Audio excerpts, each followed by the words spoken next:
Hey everybody, it's Jason Blaha here, and you know what? The whole hip thrust versus back squat study, which I looked at and I had some issues with, has made me say after talking to other coaches and stuff who looked at it, we discussed it, you know what? I'll go ahead and experiment myself a little bit. I'll go ahead and I think for a little while, I'll remove my hip thrusts from their slot in my hypertrophy training, right? Because that's generally what I do. I do maxes and then I do hypertrophy work. I haven't done more than one rep on a squat in a very, very, very long time. It's gotten my squat up to the mid 500s. See no reason it's not going to continue to increase by doing various hypertrophy exercises after maxing. And lately it has been the hip thrust. But you know what? If we were to just take that data at face value, we know that set per set, as long as volume is kept low, maybe the back squat will induce superior hypertrophy. I'd be willing to bet it's not going to really be any different. But because of the fact that I haven't done any volume on squats, if I really want to just streamline my training and my ability to set up stuff as I go on my squat days, after I do a max squat, I might just do some back off work instead of the hip thrusts, right? Because I do a lot of chain work and stuff. Drop my chains off, drop the weight down, mess with something that's no more than 5 reps. And the reason I say that is that I'm just not a fan of squats beyond that. If we want to do more reps than 5, there are better exercises we can do from a fatigue management perspective. You can do 3s, 4s, 5s. And as long as you can handle the volume, I might come in and do some of that. See what it does with my squatting. I might experiment with it, and if I do that, of course, I will just do my glute bridges, which I continue to do, and I alternate back and forth sometimes on deadlift days between hip thrusts and glute bridges. I can do just glute bridges, and it's really easy after I deadlift to just leave the bar on the ground, adjust the weight slightly, take some of it off, and crank out some 10 rep sets of glute bridges on deadlift days. Because I can glute bridge something in the range of 500 pounds for sets of 10.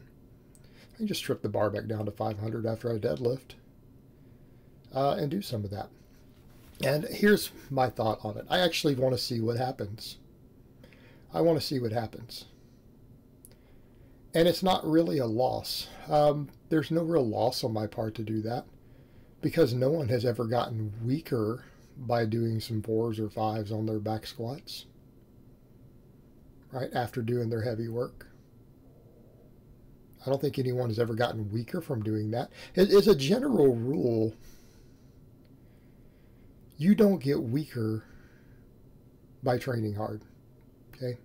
There's nothing you're going to add to your training unless you can't recover from it that you are going to get weaker as a result of training hard. And hypertrophy is hypertrophy. It doesn't matter. Where do we get our strength potential from our hypertrophy? Where do we maximize that strength? From our max effort work. Because max effort work is where we learn to grind, we learn to strain, we learn intramuscular coordination. And that's why I've told a lot of people out there, hypothetically, you could get really strong at maxes and you could sit around building everything off of machines as long as you didn't leave anything lagging, and machines tend to do that. You could do that and you'd probably be pretty dang strong. Now, I could make the argument, some people said, well, I feel like you're not getting enough quad work. Okay, well, maybe the back squats, particularly nice and deep ones, will give me a hair more quad hypertrophy than I've been getting from the hip thrusts. I think hip thrusts induce decent hypertrophy myself. But, again, there is a range of motion limitation there. I won't lose anything because hip thrusts tend to go up just fine. So if I did this for a phase and experimented with it, I don't think there's an issue with it. I don't think I'm going to have any regression. I think I'll just keep getting stronger. Why wouldn't I? Again, has anyone ever gotten weaker by doing a little bit of heavy squat volume after their max work? I doubt it. I've never heard of it. Might even get stronger faster. And I'm not even worried about losing hip thrust strength. Why? Because if I do glute bridges on my deadlift days, the glute bridges builds my hip thrust. I took some time off. I messed with the hip thrust for a bit. Then I went over to just glute bridges and went back to the hip thrust. And my hip thrust was up over 100 pounds for its 10 rep max, right? Purely from glute bridges. There's 100% carryover. Those lifts carry over to each other. I mean, it would streamline my training a little bit because then my first assistance movement, I don't have to change barbells or setups to do them. You know, I don't have to change anything. If I do some back off squats and then do all my hamstring and posterior chain stuff afterwards and rows and things I normally do on squat days, it's fine. But all I have to do is drop the chains off and drop the weight down. On the squat, I can leave the barbell the same. In fact, I wouldn't even really need to do much else because then I do usually glute ham raises and stuff after. Rows, reverse hypers. The same thing with the deadlift. I won't even have to set up the bench. I can just glute bridge with the same bar I had on the deadlift. Just take some weight off. You know, if you pull 615, strip it down to 505 and do glute bridges. It would streamline my training. And you know what? It's probably time to rotate out a hypertrophy exercise anyways, right? I've added quite a bit to the hip thrusts. As far as working weights go, you know, something in the range of 20 pounds for my 5x10. Fine, we can give it a break. And I'll be curious to see if I get any extra quad development of actually doing some squats. I mean, I'll need to do enough volume to get there. But for me, my quads have always responded to even fairly low volume squatting. They always grow from it. But yeah, I thought about that after chatting with Russell Taylor a bit because we had some back and forth over it. And Russell, of course, generally believes in high specificity for the squat. Russell does basically nothing but squatting.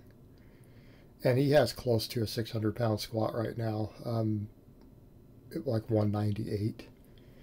Again, we've been friends for many, many, many years. And, you know, that's kind of how he trains. He does a lot of fours and things. Lots of fours. 3s, 5s, whatever. He does tons of that stuff. And Russell does a lot of times many, many sets of squats every week. And he does just fine there, whereas in these days I tend to be the opposite of specificity. But, I mean, let's come over to the point. I've built the numbers I have these days using very, very low specificity unless we just count 1 rep maxes with variations to be specific. And they are. A max is a max. A max with squat with chains will still teach you how to squat without chains. A box squat will still teach you how to back squat. I demonstrated that earlier this year, or last year, very effectively.